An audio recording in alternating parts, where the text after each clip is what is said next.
we're going to talk about the stages of the fashion cycle, and we're going to look at three different graphs over the next couple of slides that are different versions of the same of much of the same information, but they do all denote different things, right? And one of the things that we need to know about fashion cycles is they don't just happen. There are definite stages in a cycle. Things are called cycles for a reason. It's because they happen over and over again in predictable ways. So if we were in, economics class, we would be talking about economic cycles, right? In a business class, we would be talking about business cycles. So fashion isn't any different than the other cycles. And like I said, this first graph we're gonna look at is the basic lifestyle life cycle of fashion that can be represented in, this is called a bell-shaped curve because it just curves up, right? So what we're going to talk about in this first graph is we're going to look at the way that um, we as consumers, I mean not as consumers, we as businesses look at the fashion cycle. So how do things start? Okay, so the first thing that happens in any cycle is that it is introduced. An item or garment is introduced. So it's new to the market. It's something that nobody has ever seen before. So it starts in an introduction phase. And it could be a new style or color or texture. It may be, a design choice that is different.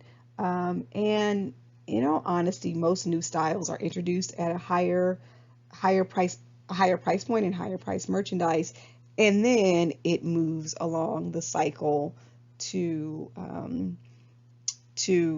us as regular consumers. I'm sorry, I said introduction stage.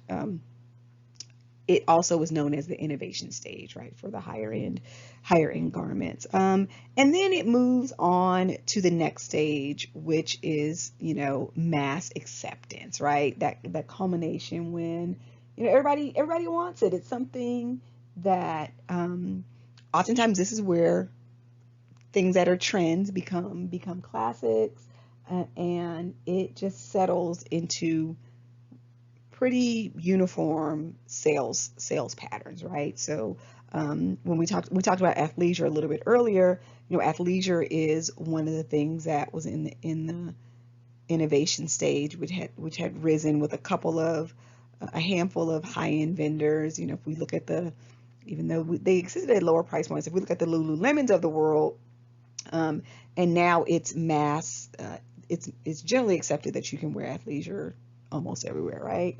And then the third stage is when it's on the decline, when things start to become obsolete, and they're just things that people don't want anymore. And how long something either stays in the innovation stage and moves to the decline stage varies, and often that's what determines whether something is a fad, a trend, or a classic, right? So if we look at the bottom part of this bell curve, things in the decline stages, classics, I don't think they never get there, but they're not there, right? So that's why the Chanel boucle jacket is still, it's still in the mass acceptance, and Levi jeans is still in the mass acceptance. It hasn't, traditionally, it hasn't moved to the decline stage.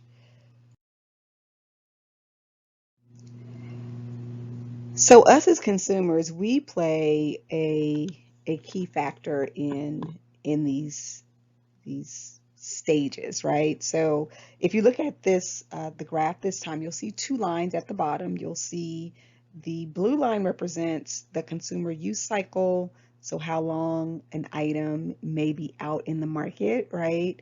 From innovation to decline. And then you see represented by the red, the consumer buying cycle. And sometimes, when things get to the decline stage, they fall off very quickly from us wanting to buy them.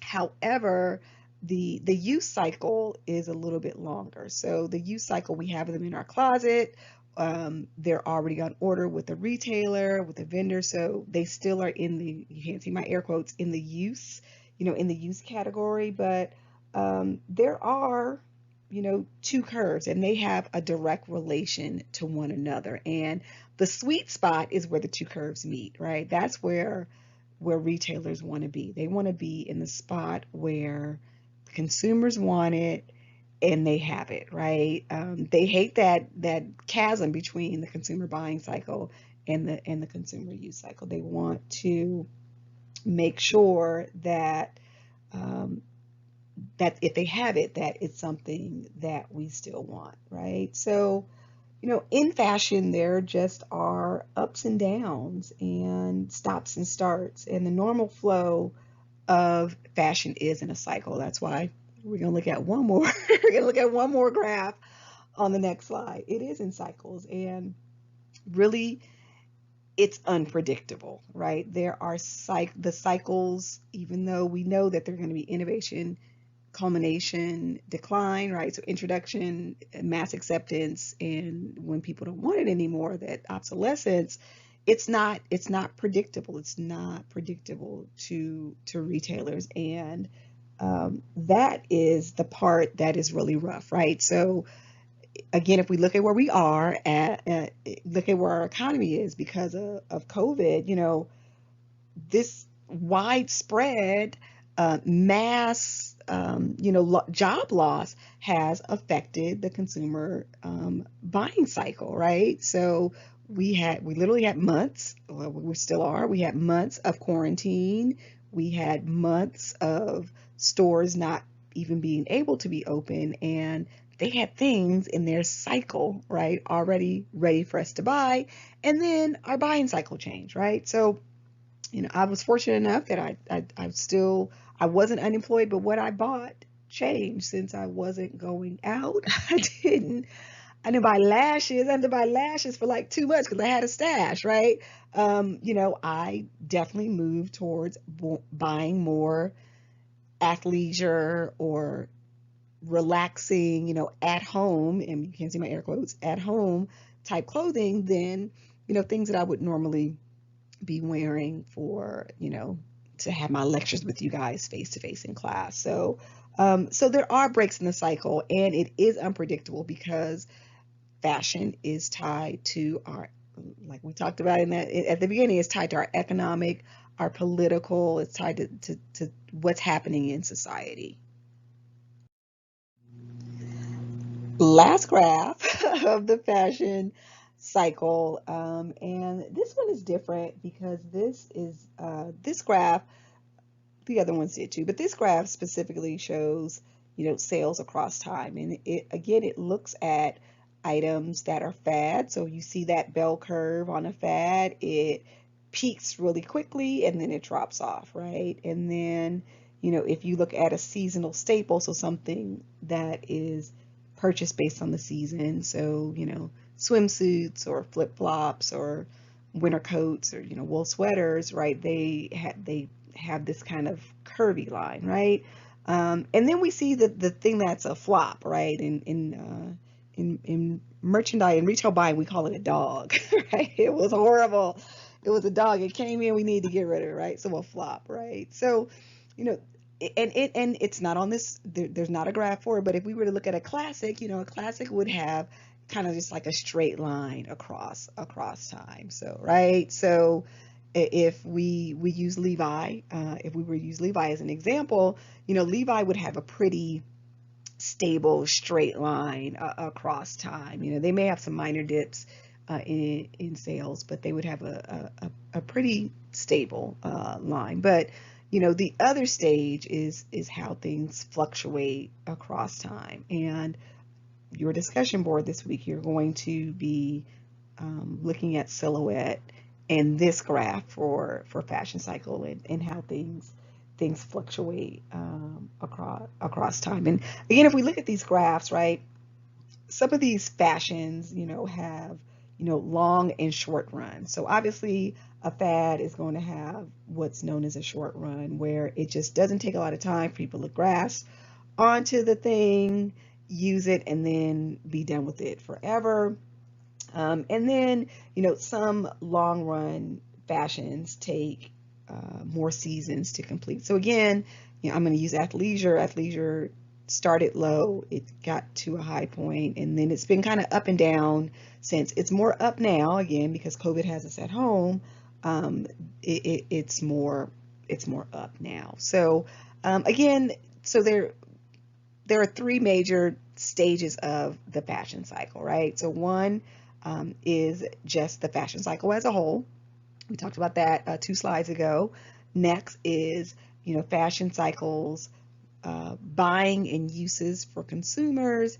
And then last, the fluctuating styles of different types of fashion items.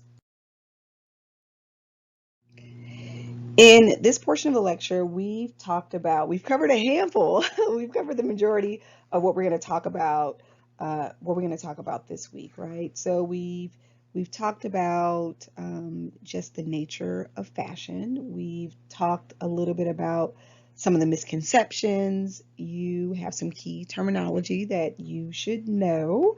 I'm not going to list them all again, but there's at least 9 key terms that you should know by now. We have talked about the fashion cycle, several versions of the fashion cycle, and in the rest of the lecture, so the next part of the lecture, we're going to talk about a couple of other really important things, right? So what we're going to talk about in the last pieces of the lecture, so on these other tabs that you're going to look at, we're going to talk about some of the intangibles of fashion and a couple of the principles. And last but not least, we will talk about a couple of jobs that you can get in the fashion industry that are directly related to these components that we've talked about in the lecture, in the first parts of the lecture. We're going to talk about marketing, and we're going to talk about fashion merchandising. And I'm going to give you some specific details on what it would entail to have a job doing one of those two things. So go ahead and click on the next tab of the lecture.